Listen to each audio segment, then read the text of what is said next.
trayendo la conferencia de la mañanera del presidente López Obrador para contrarrestar a estas lacras de la política que son vividores del poder, porque siguen los prianistas, principalmente en Coahuila y el Estado de México, que están tirando carretadas de millones de pesos al cártel de los medios, principal a Latinos, que está tirando millones el exgobernador de Tabasco, que es dueño de Latinos, para que contraataquen a Vandalito Moreno, del presidente del PRI. Pues vámonos, hoy le toca quién es quién en las mentiras. No se les olvida, no solaya, acá abajo la campanita, píquenle, púchenle, para llegar a más personas por este canal de YouTube Nelter de la Cruz. Pues sí.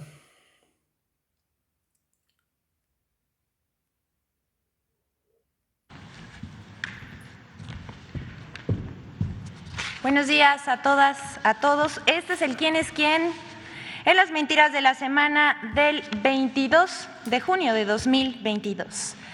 Vamos a iniciar mostrándoles cómo difundir noticias falsas es su verdadera causa en común. Y este es un ejemplo. María Elena Morera, presidenta de la organización Causa en Común, inventó una noticia falsa para desprestigiar a la Guardia Nacional. El pasado 17 de junio, la señora Morera publicó en Twitter, fíjense nada más, elementos del Ejército comisionados a la Guardia Nacional el día de ayer se alcoholizaron en el Contel y en el área de gradas violaron entre varios a sus compañeras. Ellas están amenazadas para no denunciar. No permitamos que por medio de este acto atroz quede impune. Por su parte, la Guardia Nacional ordenó investigar lo publicado por la presidenta de Causa Común vía Twitter. Dicha investigación exhaustiva arrojó que no se encontraron registros de víctimas o denuncia alguna. Nadie corroboró la versión de Morera porque se trata de información falsa. Además, el mensaje citado está acompañado por fotografías que corresponden a una protesta de elementos de la extinta Policía Federal en 2019. Aquí en la pantalla vemos la foto original de las protestas de la Policía Federal publicada en 2019. Y ya, pues, para terminar esta noticia falsa, les recordamos que la presidenta de Causa en Común, María Elena Morera, fue presidenta también de México Unido contra la Delincuencia y dice que es columnista y conferencista. Ha sido crítica del gobierno de Andrés Manuel López Obrador. Por cierto, también era muy amiga de Genaro García Luna, exsecretario de Seguridad Pública en el sexenio de Felipe Calderón. Actualmente, Genaro García Luna está preso en Estados Unidos, acusado de tener nexos con el crimen organizado. Es interesante también recordar que la señora Morera, en 2009, que era presidenta de México Unido contra la Delincuencia, recibió 4 millones de pesos de la Secretaría de Seguridad Pública cuando Genaro García Luna era su titular. Pero bueno, siguiente, por favor.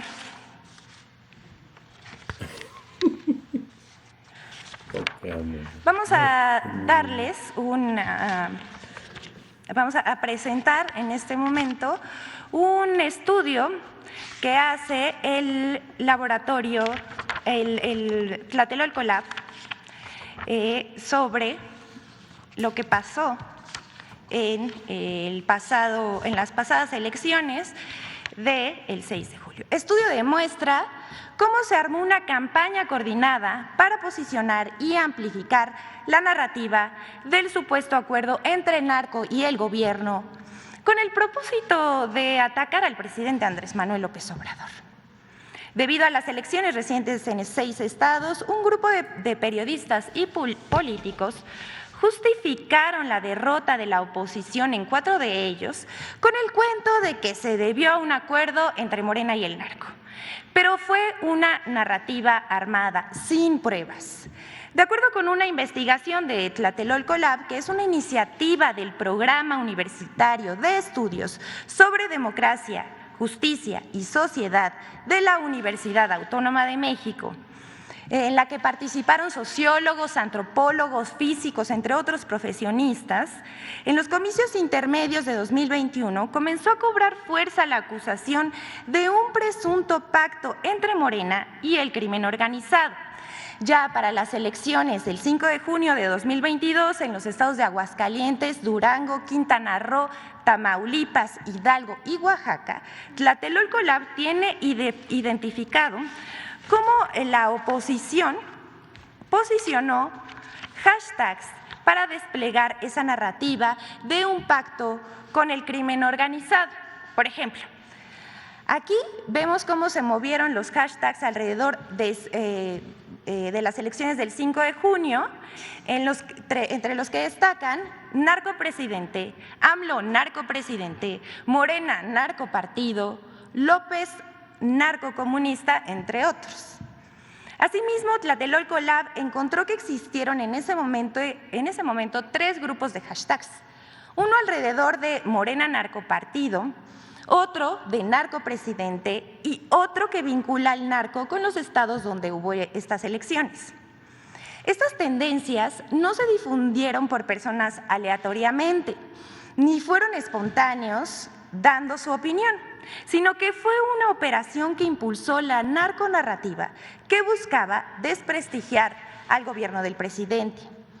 Dichos hashtags también fueron empujados por otras cuentas para crecer la conversación, esto por medio de citas a los tweets, retweets, likes y comentarios a esos tweets. Aquí vemos las nubes de cómo se movieron. Para generar esa tendencia lanzan un tweet. Aquí vamos a ver cómo funciona esto y para explicar mejor las nubes. Para generar esa tendencia lanzan un tuit en un intervalo de 12 a 60 segundos para que tome fuerza. Esto no es ilegal, pero se trata de una manipulación de tráfico con base a ráfagas de publicaciones. Es una estrategia digital, las estrategias digitales se pagan. Esto no es un pulso de la opinión ciudadana. Pues lo que buscan estas cuentas con comportamientos anómalos es incrementar la visibilidad de aquellos hashtags que vinculan al presidente y a Morena con el crimen organizado. Aquí vemos la gráfica del comportamiento de cuentas que lanzan todos sus tweets en menos de un minuto, lo cual, como ya dijimos, es inusual. Tlatelolco Lab documenta el uso y articulación de ciertos grupos de hashtags por cuentas que se comportaron de manera anómala. Sugieren que hubo una campaña coordinada para posicionar y amplificar la narconarrativa que se intensificó en las pasadas elecciones. Pero eso no es todo. El estudio también muestra que medios de comunicación, periodistas, líderes de opinión, legisladores y otros personajes de la oposición que sirvieron como caja de resonancia con acusaciones directas al presidente de colaborar con el narcotráfico. Todo esto sin pruebas, solamente con un simple dicho. Unas 30 columnas, reportajes y artículos de opinión fueron publicados en medios nacionales e internacionales, como Animal Político, El Universal, El Heraldo, El Financiero, Reforma, Milenio, El Ángeles Times, DW, La Silla Rota y El País. Medios de comunicación que publicaron a personajes como Carlos Loret de Mola, Lili Téllez, Héctor de Mauleón, Raimundo Riva Palacio, Ricardo Alemán, Carlos Alarraqui, Porfirio Muñoz Ledo, Jesús Ortega, entre otros, quienes posicionaron como tesis principal que el presidente López Obrador gobierna con un narcoestado, fortalecido por el lema de abrazos no balazos, que hay pactos y que por eso sus visitas a Badiraguato, como si el presidente no hubiese visitado todos los municipios del país y uno de los estados que más ha visitado es Oaxaca. Pero bueno, además de que el triunfo morenista se debía al crimen organizado. Así, las elecciones fueron el marco de un discurso mediático dirigido contra el presidente de la República.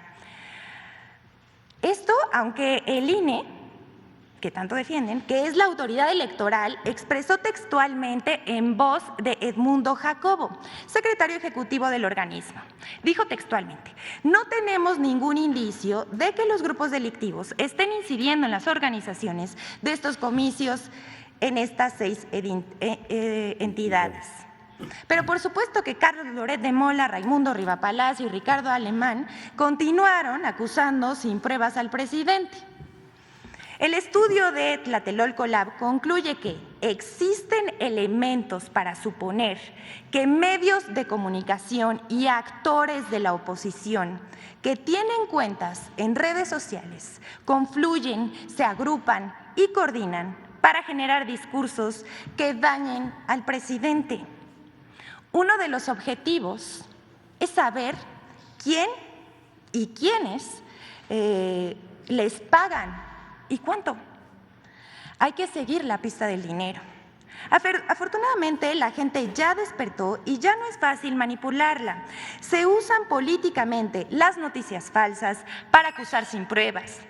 Lo novedoso de este caso es la coordinación entre medios y oposición para amplificar los ataques. Por ejemplo, un articulista de los que acabamos de ver pudo reproducir durante las elecciones esta narconarrativa, uno de sus textos de columnas de opinión en varios medios de comunicación y así pasarlos a las redes y continuar y amplificar el discurso.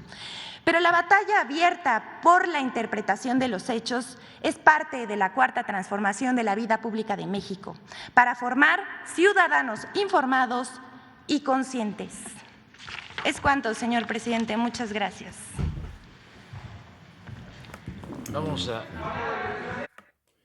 Es increíble lo que pasa con... Es que tanto billones que recibieron.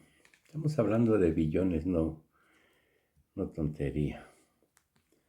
Que pues el Borolas y Peña les adelantó los billones a estos narcoperiodistas.